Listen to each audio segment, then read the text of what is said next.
In this video, I'm going to show you the crazy ways Expeditionary Sea Base crews sleep, shower, and eat on one of the most unusual ships the U.S. Navy has ever put in the water. Starting with, before we get into the good stuff, before we talk about the 4 hours of sleep, the lukewarm chow, the showers on a timer, let's just make sure you know what you're actually looking at here. Because most people, when they think U.S. Navy, they picture a carrier, that massive floating city with a runway on top, thousands of sailors, fighter jets screaming off the deck. And yeah, that's iconic. But the Expeditionary Sea Base? This thing is different, completely different. The ESB is not a warship in the traditional sense. It doesn't have big guns. It's not launching Tomahawk missiles. What it is basically the Navy's answer to the question, what if we needed a fully operational military base, but floating in the middle of nowhere? It's roughly 784 feet long. That's about 2.5 football fields. It displaces around 78,000 tons when fully loaded. It has a flight deck that can operate multiple helicopters simultaneously. It has a massive well deck for small boats. And it has living quarters, maintenance shops, fuel storage, medical facilities, the whole thing. The official designation is ESB, Expeditionary Sea Base. Ships in this class include the USS Lewis B. Puller, the USS Herschel Woody Williams, and others. They're designed to sit offshore somewhere strategically important and serve as a hub, a forward operating base for all kinds of missions, special operations, mine countermeasures, counter-piracy, anything that needs a platform close to the action but doesn't need a full carrier strike group. They typically run a crew of around 250 to 300 people. Sailors, Marines, civilian contractors, sometimes special operations forces, temporarily embarked, all living together on this ship that's simultaneously a military base, a hotel, a restaurant, a gym, and a floating industrial complex. Now that you have that picture in your head, let's talk about how those 300 people actually live on it, because that's where it gets interesting. Let's start at the most basic level of human existence: sleep. On land, you probably have a bed, maybe a queen, maybe a king if you're doing well for yourself. You've got a pillow that's yours, a blanket that's yours, maybe a fan, a nightstand with your phone charger on it. You control the temperature. You decide when the lights go out. On an ESB, forget all of that. The sleeping arrangement is called a rack. And yes, that word is used intentionally. It's essentially a bunk bolted to the bulkhead, stacked 3 high in most berthing compartments. The mattress is maybe 4 inches thick. It's not exactly the Marriott. Now here's where it gets interesting for the ESB specifically, because this is not a destroyer with a crew of 280 where everyone knows everyone. The ESB often has rotating personnel, special forces guys who come and go, Marine units that embark for specific missions, civilian maintenance contractors. So the berthing situation can get genuinely complicated. You might be sleeping in a berthing compartment where half the guys you've never met before and will never see again. Each rack has a curtain you can pull across for privacy. That curtain is doing a lot of work on deployment. It is your door. It is your wall. It is your entire concept of personal space. Behind that curtain, you've got maybe 6 inches of storage, a small locker at the foot of the rack for your clothes, your toiletries, whatever you brought from home. Guys tape photos to the inside of the rack above them, wives, kids, dogs, whatever keeps them sane. The noise is constant. The ship's systems never stop. There's always something humming, vibrating, clanking. Old sailors will tell you they actually can't sleep in total silence when they get home. The quiet feels wrong after months on deployment. Watch schedules mean people are coming in and out of the berthing space around the clock. You might have worked a midnight to 4 watch, stumbled back to your rack at 4:30 in the morning, and by 6, someone else's alarm is going off. You learn to sleep through basically anything. Heat is a factor too. The ESB operates in some brutally hot environments: the Persian Gulf, the waters around Africa, the Pacific. The air conditioning works, mostly, but when you've got hundreds of people generating body heat in a steel hull in 110-degree ambient temperatures, the berthing spaces can still get warm. Guys sometimes sleep with small personal fans, which they guard jealously. And there's something else nobody talks about enough: the smell. Hundreds of people sleeping in a confined metal space for months. The berthing deck has a specific scent. You get used to it. You have to. The real kicker with the ESB is that unlike the carrier, where there's something to do, where there's always something going on, the ESB can have long stretches of relative quiet, where crews are essentially waiting. And waiting on a ship is its own specific kind of exhaustion. You're not physically worked to the bone every day, but the mental weight of being trapped in a steel box on open water, far from home, with no escape, that grinds people down in a different way. Sleep on an ESB isn't rest. It's a biological requirement you fit in between everything else. Here's something civilians genuinely don't appreciate until someone explains it to them. On a Navy ship, water is manufactured. You're in the ocean. You're surrounded by essentially infinite water, and you cannot drink any of it, cannot shower with any of it, without processing it first. The ESB uses reverse osmosis systems to convert seawater into fresh water. These systems are good, but they have limits. And with 250 to 300 people needing fresh water for drinking, cooking, cleaning, and yes, showering, water discipline is not optional, it's enforced. The Navy has a concept called the sea shower, or Navy shower, and it is exactly as no frills as it sounds. Here's how it works.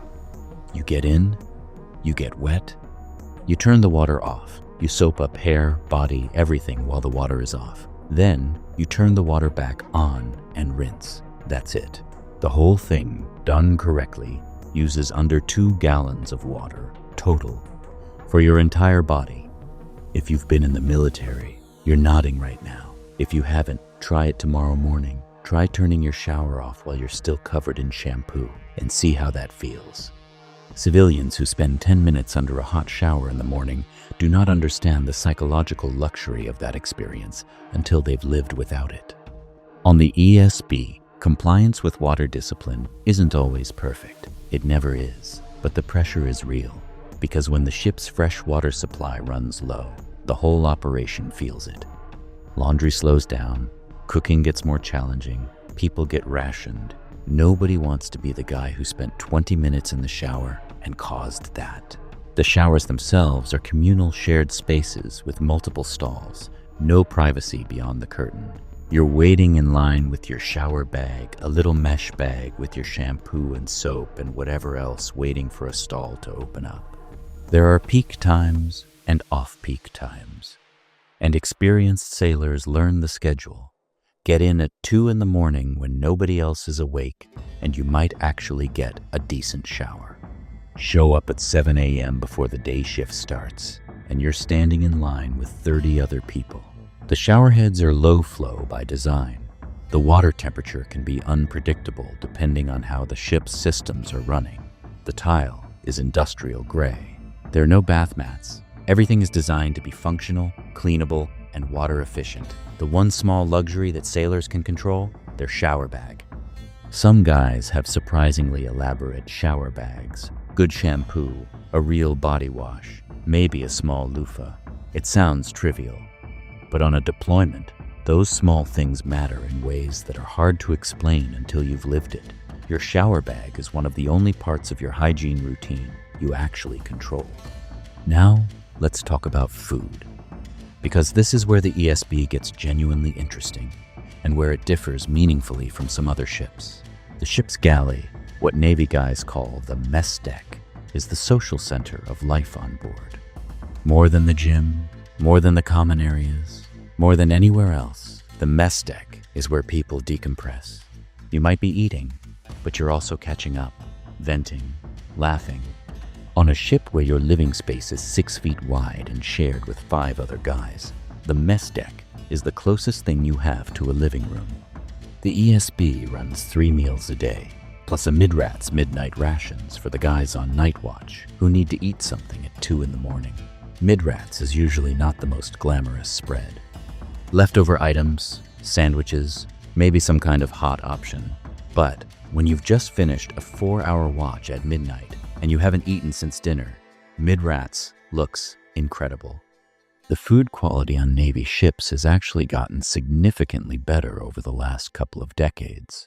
There's been a real effort to improve the culinary program, bring in better trained culinary specialists, improve menus, increase variety. When it's working well, the galley can turn out genuinely decent food: grilled chicken, rice dishes, fresh vegetables when the supply is good, even dessert options. But here's the reality. When the supply is good, is the variable that changes everything. The ESB deploys far from major logistics hubs. It operates in places where resupply isn't as simple as a truck pulling up to the dock. Fresh produce might be abundant the first week after a resupply ship comes alongside, and then it's gone. By week 4 or 5 between resupplies, the fresh stuff is running out and you're eating more canned goods, more frozen protein, more shelf-stable items. The culinary specialists on board, and they are genuinely skilled people doing their best, can only work with what they have. The portion system on a military ship is standardized. You go through the line, a culinary specialist puts food on your tray, and you take it. There's no, "Can I get extra of this?" In the same easy way there is at a restaurant, though most ships have some flexibility, and being on good terms with the culinary crew doesn't hurt. Hot sauce is currency on a deployed ship. Guys hoard it. They bring their own from home. A good bottle of Louisiana hot sauce tucked in your locker is legitimately useful for making the 15th meal of the same thing tolerable.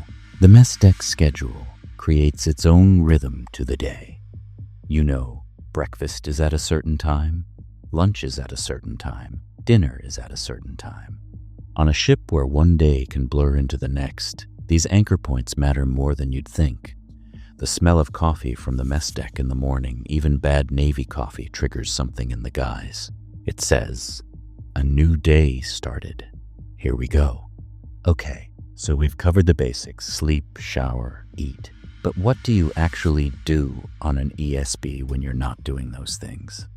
Because it's not like sailors are lounging around between chow. The ship is constantly in motion, constantly operating, and it requires constant maintenance. On the ESB specifically, a significant portion of the crew is involved in what's called force projection support, which sounds fancy, but really means keeping every piece of equipment on this ship mission ready at all times. Because the whole point of the ESB is to be usable at a moment's notice. If a mission comes in at 3 in the morning requiring helicopter operations, the ship has to be able to execute, and that doesn't happen automatically. Engine room watchstanders are monitoring propulsion systems around the clock. The ship has 4 diesel engines driving it, and those engines need attention: temperature checks, oil levels, system monitoring. The guys in engineering are in hot, loud, oil-smelling spaces deep in the hull of the ship for their entire 4-hour watch. It is genuinely unpleasant work and absolutely essential. Flight deck crews prepare for helicopter operations, which on the ESB can be frequent. The flight deck is exposed heat, wind, rotor wash, the constant noise of aircraft. Flight deck crews wear color-coded jerseys so everyone knows their role. Yellow shirts for aircraft directors, green for maintenance, purple for fueling, blue for aircraft handling. It's a choreographed process where a mistake can get someone killed, and the crews know it. Small boat operations are another major function. The ESB has a well deck that can launch and recover rigid hull inflatable boats, RHIBs, for all kinds of missions. Those boats have to be maintained, crewed, fueled, and ready. The sailors running small boat ops are out on the water in ways that feel more intense than just being on the ship. Then there are the maintenance schedules.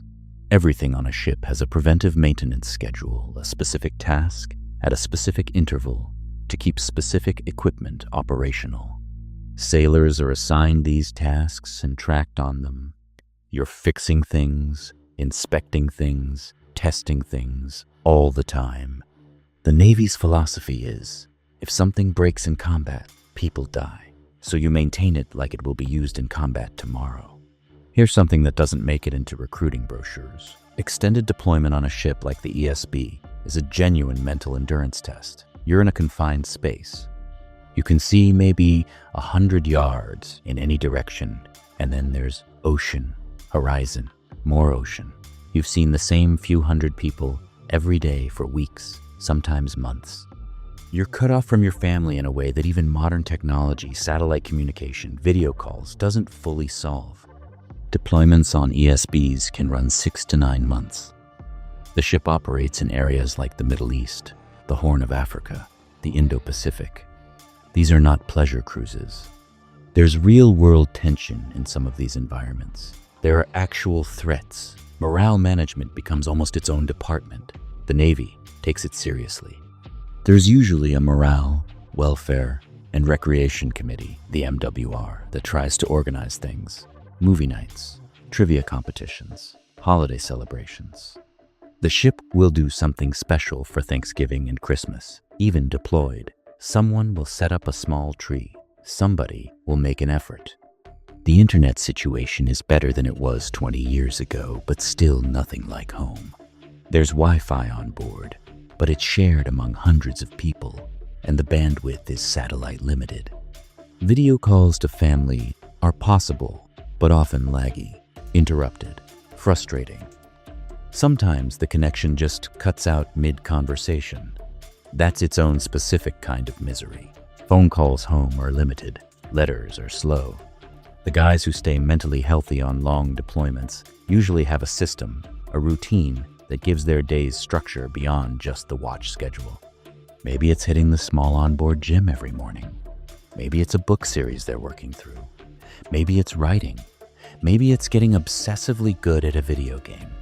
Whatever it is, the sailors who come home in good shape found something to anchor themselves to beyond just counting days. The relationships formed on deployment are intense in a way that's hard to explain. You spend months in close quarters with people, sharing spaces smaller than most studio apartments, eating together 3 times a day, covering for each other on watch. You know things about your shipmates, their habits, their moods, their families, their fears that some people never learn about their closest friends. Those bonds are real. The last thing I want you to take away from this is about the people themselves.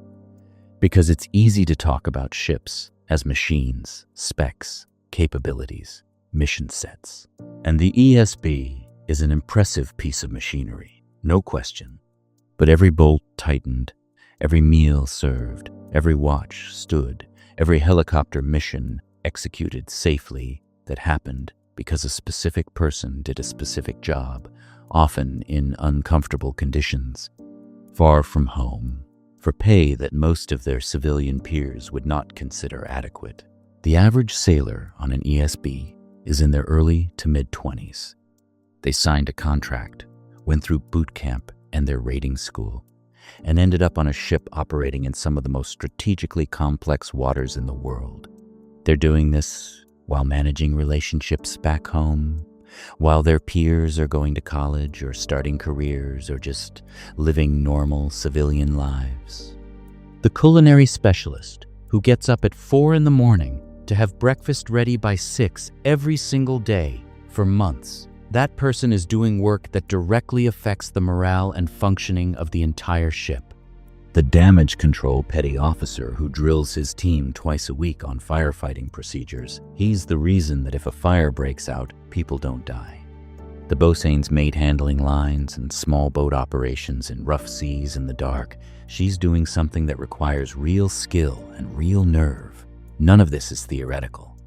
All of it is happening right now, on ships like the ESB, in waters most of us will never see, done by people most of us will never meet. So next time you think about what American military strength actually looks like, it looks like 300 people figuring out how to sleep in 6 feet of space, shower in 4 minutes, eat whatever the supply ship brought last week, and still show up ready to do their job every single day. That's the Expeditionary Sea Base.